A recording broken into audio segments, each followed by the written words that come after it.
From Los Angeles, California, the entertainment capital of the world, it's the 80s Movie Podcast. I'm your host, Edward Havens. Thank you for listening today. On this episode, we're going to complete our miniseries on the 1980 films of director Martha Coolidge with her little-seen 1988 movie, Plainclothes. When we last left Miss Coolidge, she had just seen her 1985 film Real Genius get lost in the mix between a number of similarly themed movies, although it would eventually find its audience through home video and repeated cable airings throughout the rest of the decade. Shortly after the release of Real Genius, she would pick out her next project, a comedy mystery then called Glory Days. Written by Dan Vinning, Glory Days was one of a number of television and movie scripts floating around Hollywood that time that featured a supposedly young-looking cop who goes undercover as a student at a high school. Whatever Coolidge saw in it, she would quickly get to work to making it her own, hiring a young writer working at Paramount Studios named A. Scott Frank to help her rewrite the script.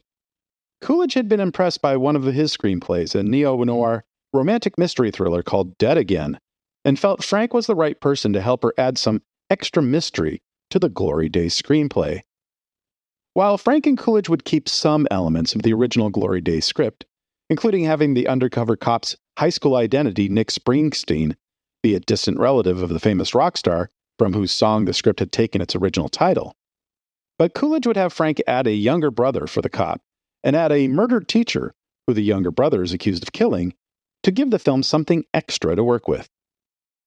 For the cast, Coolidge would go with a mix of newcomers in the main roles with some industry veterans to fill out the supporting cast. When casting began in early 1987, Coolidge looked at dozens of actors for the lead role of Nick Dunbar, but she was particularly struck by 32-year-old Arliss Howard, whose film work had been limited to supporting roles in 2 movies, but was expected to become a star once his role in Stanley Kubrick's next project, Full Metal Jacket, opened later in the summer. 25-year-old Susie Amos, a former model who, like Arliss, had limited film work in supporting roles, would be cast as Robin, a teacher at the school who Nick develops a crush on while undercover.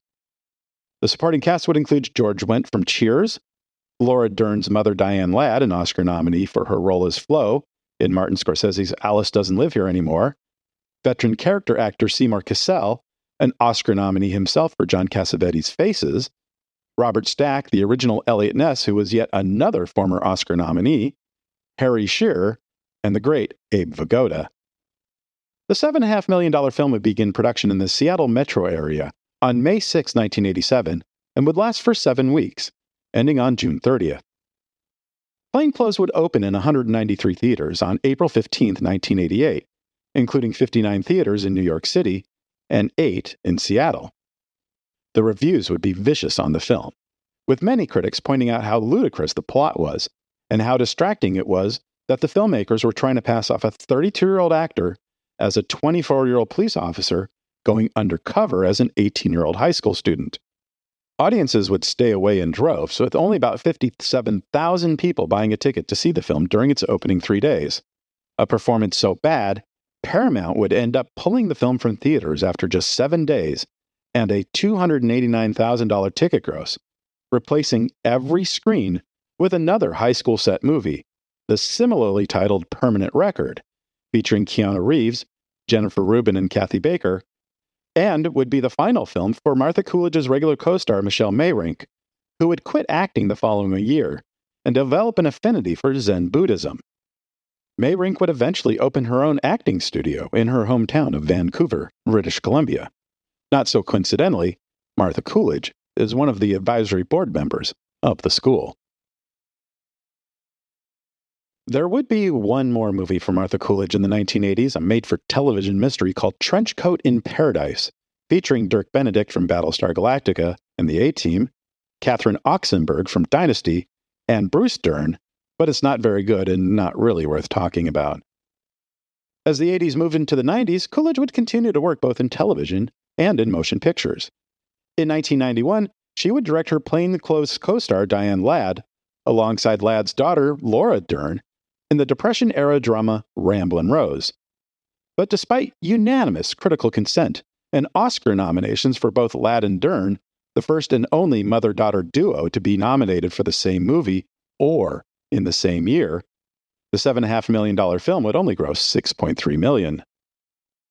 1993's Lost in Yonkers would be the 23rd film written by Neil Simon, an adaptation of his 1991 Pulitzer Prize-winning play. Actors Irene Worth and Mercedes Ruehl would reprise their Broadway roles in the film, although Richard Dreyfuss would replace Kevin Spacey in the pivotal role as a gangster uncle of two teenage boys who go to live with their aunt after their mother dies. Despite good reviews, the $15 million Lost in Yonkers would only gross about $9 million. Originally written as a starring vehicle for Madonna, the 1994 romantic comedy Angie would instead star Gina Davis as an office worker in Bensonhurst, Brooklyn, who sets her neighborhood upside down when she decides to become a single mother. Coolidge's highest budgeted film at $26 million, Angie would gross only $9.4 million, but would in the years to come become famous for being the first film of James Gandolfini, Michael Rispoli, and Ada Turturro, all who would go on to star on The Sopranos 5 years later. 1995's Three Wishes is a bizarre fantasy drama with Patrick Swayze and Mary Elizabeth Mastrantonio about two young boys whose mother starts to fall for a mysterious stranger after their father is reported missing during the Korean War.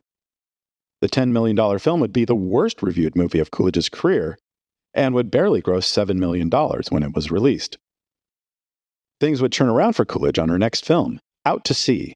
The penultimate film for both Jack Lemmon and Walter Matthau, this weak but genial romp, according to Janet Maslin of the New York Times, finds their regular co-stars on a Mexico-bound cruise ship, where they must work as dance hosts in order to pay for their trip. Also featuring Golden Girls co-stars Estelle Harris and Rue McClanahan, alongside Diane Canna and Donald O'Connor, Out to Sea would become Coolidge's highest-grossing film to date, bringing in $29 million worth of ticket sales. While she would make a couple more movies, 2004's The Prince and Me and 2006's Material Girls, Coolidge would spend 1999 and the 2000s making her mark on television, directing episodes of CSI, Madam Secretary, Psych, and Weeds amongst dozens of shows, as well as the 1999 HBO film Introducing Dorothy Dandridge, which would not only win its lead star Halle Berry a number of awards, including the Emmy, the Golden Globe, and the Screen Actors Guild Award, it would be the first screenplay to be produced by a young writer named Shonda Rhimes. Coolidge herself would be nominated for an Emmy and a Golden Globe for outstanding directing of a movie made for television.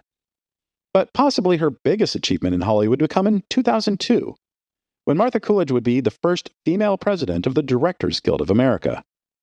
And in addition to being an advisor on Michelle Mayrink's acting school, Coolidge is also professor of film studies at Chapman University in Southern California. Thank you for joining us. We'll talk again soon.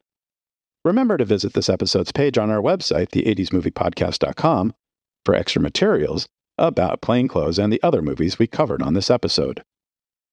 The 80s Movie Podcast has been researched, written, narrated, and edited by Edward Havens for Idiosyncratic Entertainment.